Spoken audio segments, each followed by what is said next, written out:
Hey everyone, on today's episode of Blowout, we're discussing Gen X TV shows that were canceled way too early. Some of these were gold, but were canceled after only a season or two. And here's a little nugget of trivia. One of the shows that made our list was directed by none other than the original Dr. Banner, aka the Incredible Hulk, Bill Bixby himself. Which show am I talking about? More of that on the other side of the intro. Join us!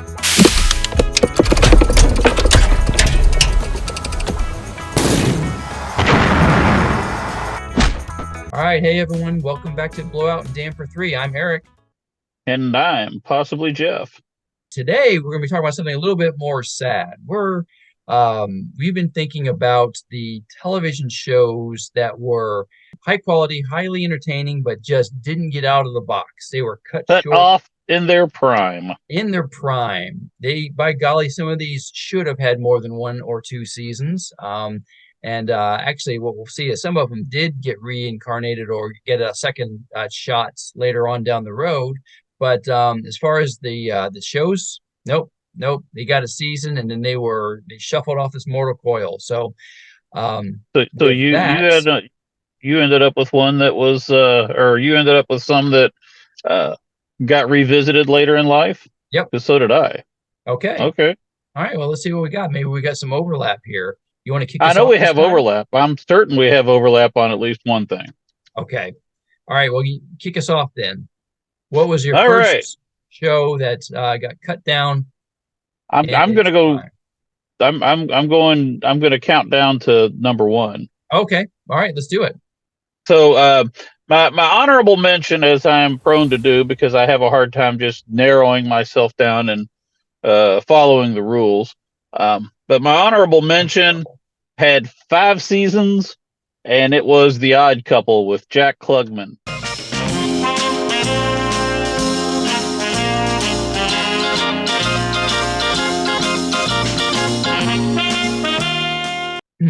Yeah. Okay. I mean, that was a great series. I don't know if it was cut down in its prime. Did they? I forget how it ended actually, but that was a great series. Yeah, it was. I can't forget. I forget who played opposite Jack Klugman. That edited. Here, look. Well, let's do this. Okay, I was going to say I'll just move my lips and you edit that sound in later. But Tony Randall, yeah, he ended up getting married. He remarried. I think he married his ex-wife. I'm not sure. Oh, that's how the series ended.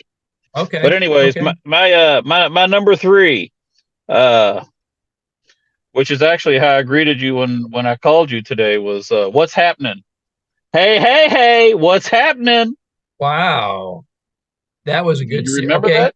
I do remember what's happening. Yeah, how long did that last? That was 85 through 88. And had Raj, Dwayne, and Fred Rerun Stubbs. Rerun could dance. Oh, man.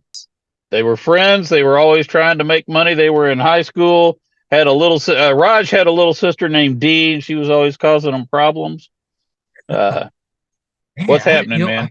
I hardly remember. I remember Rerun. I think I remember the intro to that. So we're going to have to put that in there. I remember the theme song for that one coming on. Yeah, okay.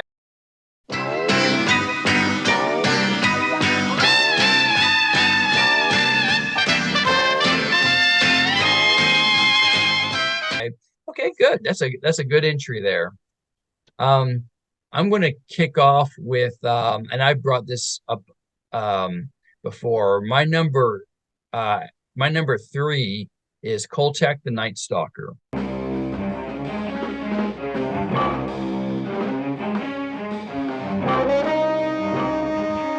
Coltech The Nightstalker. It was a television series that aired from 1974 to 1975. It had 20 episodes total. That show, it should have been many seasons. Now, interesting, kind of like the $6 Million Man. It started off as a made-for-TV movie, kind of as a pilot, and it actually had 2 made-for-TV movies. And they were thinking about doing a third one, and then that's when CBS said, "No, I think we want a series out of that." And so Darren McGavin, who was helping to produce it, got roped into it, and he said, "Fine."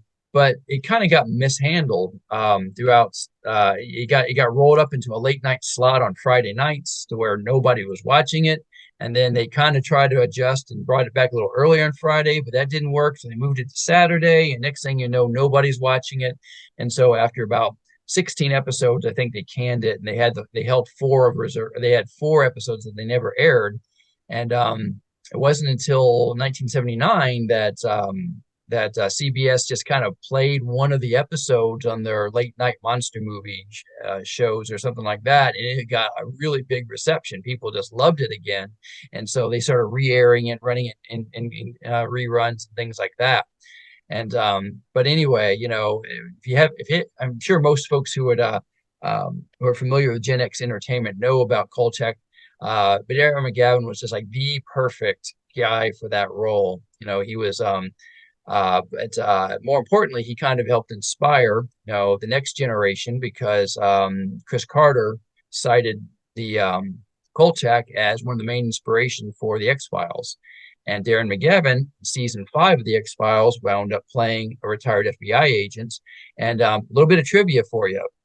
In that episode, they reveal how the X-Files got their name. A young Darren McGavin character in that was talking to an FBI agent, and she says that they file their unsolved mysteries under X files in the filing cabinet. And he said, "Well, why don't you file them under you for unsolved?" She said, "We did until we ran out of space and there wasn't anything in the X files, so we started putting everything in the X files." So that's how X That's Files fun. got their name. So yeah, Cool. Kolchak the Nightstalker should have lasted much longer. All right. Uh, my number two is the one that I had that had the revisit later in 2000, around 2009. But in 1984, it wasn't really canceled so much as it was a mini series, but it deserved more. Any ideas? No idea. V Visitor. B. Oh, yeah.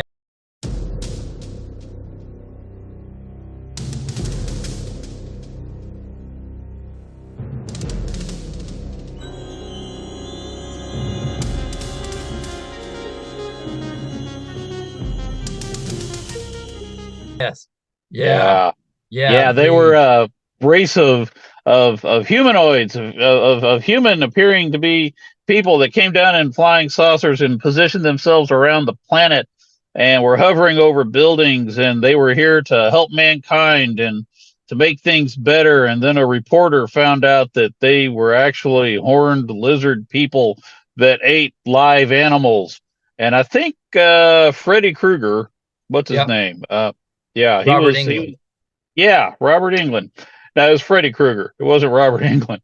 Yeah, Robert England was one of the visitors, Yeah. He if was I'm one not of the, mistaken. what do they call them? He, uh, he was like a double agent. He was helping the good Right. guys. Yes. Yeah. Yeah. Yeah. Yeah.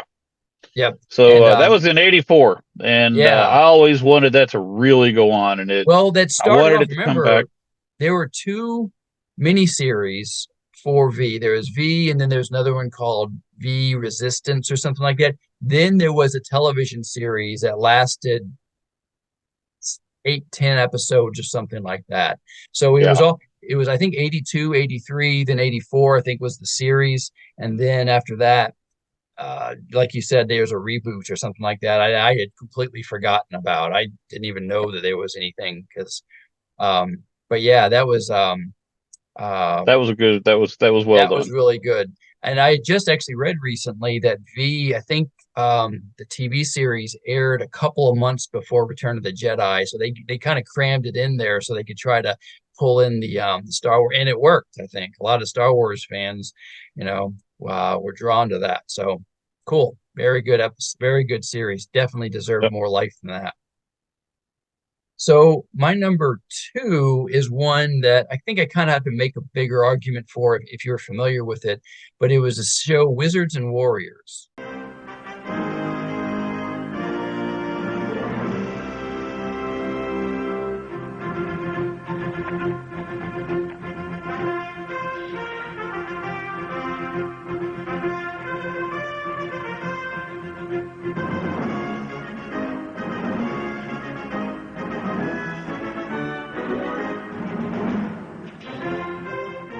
It came out in 1983, and it's interesting. After Raiders of the Lost Ark, there were a couple spin-off shows, and one of them was a television show called Bring 'Em Back Alive.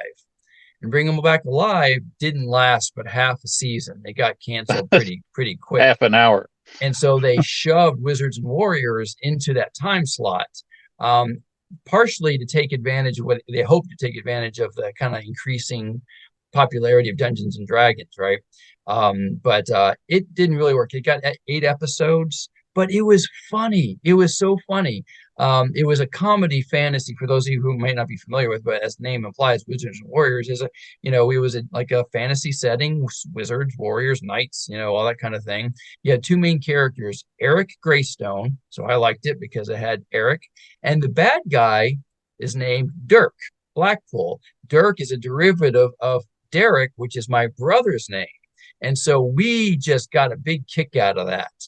And the fun that these guys had, they one of my favorite parts of this, I don't want to go into a bunch of quotes, but one of my favorite parts is that the evil guy, Dirk Blackpool, whenever he would come in all dramatic, in through the door, he's got whatever, he's all the flair that you would expect from a fantasy villain. But his opening, his greeting that he gave was hi. And that was it. And as I was doing a little bit of research on this, I found that this show was actually nominated for 2 Emmys. One of them, Best Costume Design, and 2, Best Hairstyling. And they had some of the best 1980s hair you could imagine. Eric and Dirk had some of the best hair you could ever hope for in the TV series. So anyway, Wizards and Warriors, 8 episodes only. And when they canceled it, I was crushed. Right. All right. Well, here we are at number 1. My guess is we have the same number 1. I bet you we don't. I think I veered off at the last moment. What you got? Okay. Tales of the Gold Monkey.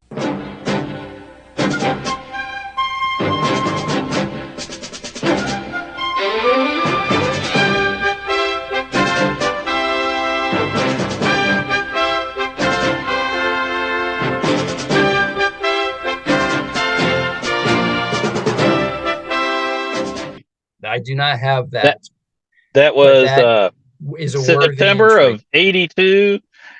Jake Cutter. He owned Cutter's Goose, and he had a little dog named, I think, Jack. And Jack had a jade fake eye, if I'm not mistaken. Yes, it was a fake eye, and I believe it was made out of jade, and it was really worth a lot of money, and he would never sell it. And then he lost it in a card game and got it back, and there was a love interest, but I mean, I was 12. I wasn't interested in the love interest. Now here's the thing that got me because it was Indiana Jones, because that's who he was, this adventurous pilot cargo transporter guy. But not only was it Indiana Jones, but he had a freight craft that was always giving him problems. Was the Millennium Falcon. They blended them up and they put them together, and it should have gone on a lot longer than it did because it was awesome. Yep, that show was good. Cutter's Goose, I mean that and I think if I remember right, I think the Jack's eye was kind of like an ongoing thing. You got I believe they let on that he'd done that before, because I think it's the very first episode he was playing poker, and he takes Jack's eye as part of the pot there, and he's like, don't worry, I got this, and then he loses it. So the rest of the season he's going back after it and things like that. So I think that was supposed to be a continuing thing. But that was a good one. I loved Tales of the Gold Monkey. So my number 1 is one that I think had a big impact following its cancellation, was Police Squad. Police Squad in color.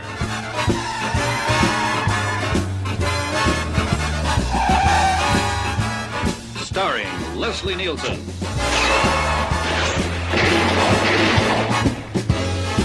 Also starring Alan North. Now Now, Police Squad, Frank Drebin, here's the thing that just blows me away. 6 episodes. That's all it had. 6 episodes, and it was canceled. And it goes on to eventually make these blockbuster movies because, Leslie Nielsen, who is just a master of that kind of spoof humor. But the fact that they He's only classically trained. He was a classically trained theater, like I believe it. performing Shakespeare and everything else. Oh, I A believe friend it. of mine was downtown. He was walking towards this bank of elevators, and Leslie Nielsen was standing on the elevator. And my friend sees him, and he's like, Mr. Nielsen, you're amazing. You're wonderful. You're an incredible actor. I'm one of your biggest fans, and you're just amazing." And the whole time, Leslie Nielsen's just standing there. He's going, "Yes, it's true. It's all true." As the doors were shutting, he made no effort to stop it or anything. He just stood there and agreed with it. The guy is hilarious. Oh yeah. He one of the things that I wanted to I was trying to think of what I wanted to say specifically about Police Squad. If you haven't seen it, then there's no really good way to describe it other than it's absurd. But some of the jokes in there they're simple, low hanging fruit kind of jokes, but it was a fire hose of humor. It just never stopped. And I was looking at the every introduction had a minimum of 3 gags. Every intro, you had the spoken title and the printed title of the episode never matched. Tonight's episode, The Broken Promise. All the special guest stars died in the intro. Tonight's special guest star, Lorne Green.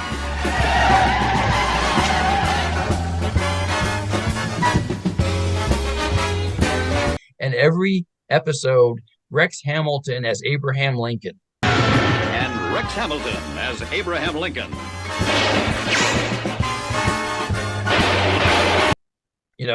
Which made no sense. And he returned fire. So instead of getting assassinated, Abraham Lincoln turns around and shoots back, because everyone's firing a gun in this thing.